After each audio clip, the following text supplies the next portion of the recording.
1991 में इसरो को ये टेक्नोलॉजी रशिया से मिलने वाली थी, लेकिन अमेरिका ने रशिया के ऊपर प्रतिबंध डाले थे।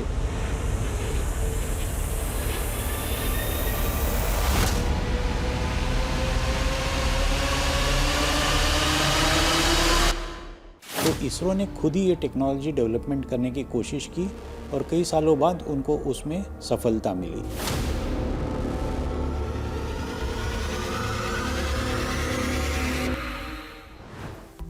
अंतरिक्ष के लिए जब भी कोई मिशन लॉन्च किया जाता है, उसे लॉन्च करने के लिए रॉकेट की जरूरत पड़ती है।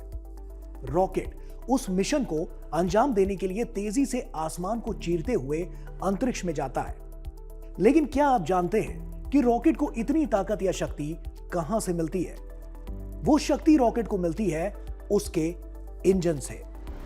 नमस्कार, अंतरिक्ष में जाने वाले रॉकेट्स के बारे में तो आप सभी जानते होंगे, लेकिन साइंस स्पार्क में आज हम आपको इन रॉकेट्स की ताकत यानी इंजन के बारे में बताएंगे। ऐसा ही एक इंजन है भारत का CE-20 क्रायोजेनिक इंजन, जिसे इसरो के वैज्ञानिकों ने इसे खास तौर पर महत्वपूर्ण मिशंस को अंजाम देने के लिए बनाया है। ऐसे में सवाल आता है कि क्या है CE-20 cryogenic engine? CE-20 cryogenic engine एक बेहद ताकतवर और खास तरह का रॉकेट इंजन है, जिसे इसरो के भारतीय वैज्ञानिकों ने बनाया है। यह इंजन उन रॉकेट्स में लगाया जाता है जिन्हें बहुत ऊंचाई तक यानी अंतरिक्ष तक पहुंचाना होता है। यह किसी सामान्य इंजन की तरह नहीं चलता, बल्कि इसमें दो सुपर ठंडे ईंधन यानी फ्यूल भरे जाते हैं। पहला फ्यूल है लिक्विड हाइड्रोजन और दूसरा फ्यूल है लिक्विड ऑक्सीजन, जो बर्फ से भी ज्यादा ठंडे होते हैं। जब ये दोनों फ्यूल मिलकर जलते हैं तो इंजन एक इमेंस पावर जनरेट करता है, जिसे हम थ्रस्ट कहते हैं। यही थ्रस्ट रॉकेट को जोर से ऊपर की ओर पुश करता है। जैसा कि आपने देखा होगा, लॉन्चिंग के समय जब रॉकेट में तेज आग लगती है और वो सीधे ऊपर उठने लगता है और उसे पृथ्वी की गुरुत्वाकर्षण शक्ति यानी कि ग्रेविटेशनल फोर्स से बाहर निकालकर अंतरिक्ष में पहुंचने में मदद करता है। CE-20 को रॉकेट का दिल कहा जाता है, क्योंकि यह इंजन रॉकेट के लिए सबसे जरूरी और हर स्टेज में काम करता है और पूरे मिशन को सफल बनाने में बड़ी भूमिका निभाता है। ऐसे में भविष्य के मिशंस को देखते हुए इसरो ने हाल ही में तमिलनाडु के महेंद्रगिरी में CE-20 क्रायोजेनिक इंजन का बूट स्ट्रैप मोड स्टार्ट परीक्षण सफलतापूर्वक पूरा किया है। अगर हम इसरो का स्पेस प्रोग्राम देखें तो इसरो ने कई सारे रॉकेट्स बनाए हैं जो हमारे सैटेलाइट्स को अंतरिक्ष में भेजते हैं। वैसा ही एक रॉकेट है LMV-3। उसका जो थर्ड स्टेज होता है वो क्रायोजेनिक स्टेज होता है। वो इंजन है क्रायोजेनिक C-20। ये इंजन का पहला परीक्षण इसरो ने 2017 में किया था और उसके बाद उसमें काफ़ी सारे चेंजेस ला रहे हैं। अगर आपको हेवी सैटेलाइट्स को लो अर्थ ऑर्बिट या जियो स्टेशनरी ऑर्बिट में भेजना होता है तो आपको क्रायोजेनिक इंजन की ज़रूरत होती है। क्या होता है क्रायोजेनिक इंजन का बूट स्ट्रैप मोड स्टार्ट परीक्षण? क्रायोजेनिक इंजन का बूट स्ट्रैप मोड स्टार्ट परीक्षण ऐसा टेस्ट होता है जिसमें वैज्ञानिक ये चेक करते हैं कि अंतरिक्ष में कठिन परिस्थिति में ये इंजन खुद ब खुद ठीक तरह से चालू हो सकता है या नहीं।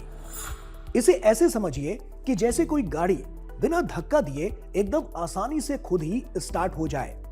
ठीक वैसे ही इस टेस्ट में देखा जाता है कि रॉकेट का बहुत ठंडे ईंधन यानी फ्यूल वाला इंजन अपने अंदर के पाइप, पंप और टरबाइन को अपने ही दबाव और अपनी ही ताकत से शुरू कर पाता है या नहीं।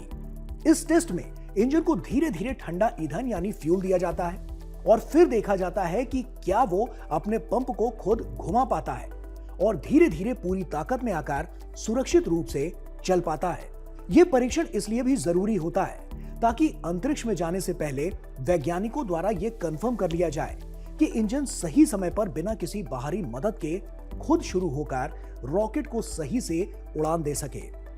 ऐसे में कहा जा सकता है कि तमिलनाडु के महेंद्रगिरी में इसरो ने अपने रॉकेट इंजनों की एक तरह से बड़ी हेल्थ चेकअप की है, जो सफल रही है। किस तरह के मिशन को अंजाम देता है CE-20 cryogenic engine. CE-20 cryogenic engine उन रॉकेट मिशनों को पूरा करने में मदद करता है जिन्हें बहुत ज्यादा ताकत और बहुत ऊंचाई तक पहुंचने की जरूरत होती है। इस इंजन की सबसे खास बात यह है कि यह रॉकेट को उसकी आखिरी और सबसे मुश्किल उड़ान में तेज पुश देता है, जिससे वो पृथ्वी के गुरुत्वाकर्षण यानी ग्रेविटी से बाहर निकलकर अंतरिक्ष में पहुंच सके। इसका इस्तेमाल बड़े और भारी सैटेलाइट्स को ऊपर ले जाने वाले मिशनों में होता है, जैसे मौसम बताने वाले सैटेलाइट, टीवी कम्युनिकेशन वाले सैटेलाइट, नेविगेशन वाले सैटेलाइट और वैज्ञानिक शोध करने वाली मशीनें। यही इंजन भारत के LVM-3 रॉकेट को इतना ताकतवर बनाता है कि वो चंद्रयान जैसे चांद पर जाने वाले मिशन, आदित्य L1 जैसे सूरज की रिसर्च वाले मिशन और भविष्य में होने वाले गगनयान जैसे कई मानव मिशन के लिए भी जरूरी उपकरण ऊपर अंतरिक्ष में ले जा सके। क्रायोजेनिक इंजन और साधारण इंजन में क्या अंतर होता है? क्रायोजेनिक इंजन और साधारण इंजन का फर्क इसे ऐसे समझिए कि साधारण रॉकेट वाले इंजन सामान्य तापमान पर रहने वाले फ्यूल से चलते हैं, लेकिन क्रायोजेनिक इंजन बहुत बहुत ठंडे फ्यूल से चलता है, जिन्हें ठंडा रखने के लिए खास टैंक और तकनीक चाहिए होती है। इस वजह से क्रायोजेनिक इंजन साधारण इंजन की तुलना में कहीं ज्यादा ताकत पैदा करता है। उदाहरण के लिए इसे ऐसे समझें कि कम दूरी के लिए साधारण इंजन और बहुत ज्यादा दूरी के लिए क्रायोजेनिक इंजन का इस्तेमाल होता है। अगर साधारण इंजन रॉकेट को तेज दौड़ करा सकता है, तो क्रायोजेनिक इंजन उसे जोरदार छलांग लगाकर सीधा अंतरिक्ष के पार ले जा सकता है। साधारण इंजन PSLV, GSLV, Mk2 के शुरुआती स्टेज और LVM-3 के बीच वाले स्टेज में इस्तेमाल होता है। वहीं क्रायोजेनिक इंजन GSLV और LVM-3 जैसे बड़े रॉकेटों में टॉप स्टेज में उपयोग किया जाता है, जो कि रॉकेट को अंतिम ऊंचाई तक पहुंचाने के लिए सुपर पावर देता है। इन इंजनों का इस्तेमाल मिशन के हिसाब से अलग अलग होता है। क्रायोजेनिक इंजन आपका हेवी पेलोड स्पेस में ले जा सकता है। साधारण इंजन अगर हम बात करें, सपोज PSLV यान की बात करें, तो आपके पास जो स्टेजेस होते हैं, इसमें आपका जो प्रोपेलेंट बोलते हैं, जो ईंधन बोलते हैं, वो या तो लिक्विड होता है या तो सॉलिड होता है। लेकिन क्रायोजेनिक आपका लिक्विड ऑक्सीजन और लिक्विड हाइड्रोजन होता है, सो ये आपको ज़्यादा बूस्ट दे सकता है। इसीलिए क्रायोजेनिक इंजन हेवी सैटेलाइट्स को लॉन्च करने के लिए यूज कर देते हैं। कैसे बनाया जाता है क्रायोजेनिक इंजन का फ्यूल? जैसा कि हमने आपको शुरुआत में बताया था कि क्रायोजेनिक इंजन के लिए दो तरह के फ्यूल्स की जरूरत होती है।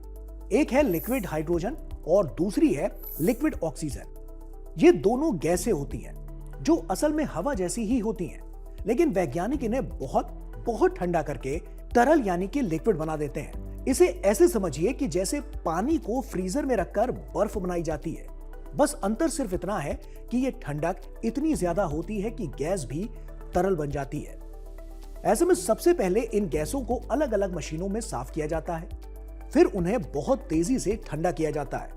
हाइड्रोजन को लगभग -253 डिग्री सेल्सियस तक और ऑक्सीजन को लगभग -183 डिग्री सेल्सियस तक। इतने कम तापमान पर दोनों गैसें पानी की तरह बहने लगती हैं और उन्हें खास स्टील के टैंकों में रखा जाता है ताकि ये फिर से गर्म होकर गैस ना बन जाए। इस तरह के प्रयोगों से क्रायोजेनिक इंजन का फ्यूल बनाया जाता है। संक्षेप में कहें तो CE-20 क्रायोजेनिक इंजन एक ऐसा इंजन है जो भारत की आकांक्षाओं को अंतरिक्ष तक न सिर्फ पहुंचाता है, बल्कि अंतरिक्ष के तमाम रहस्यों को जानने के लिए एक बड़ा और महत्वपूर्ण साधन साबित होता है, जो भारत के रॉकेट साइंस को एक बड़ा स्पार्क देता है।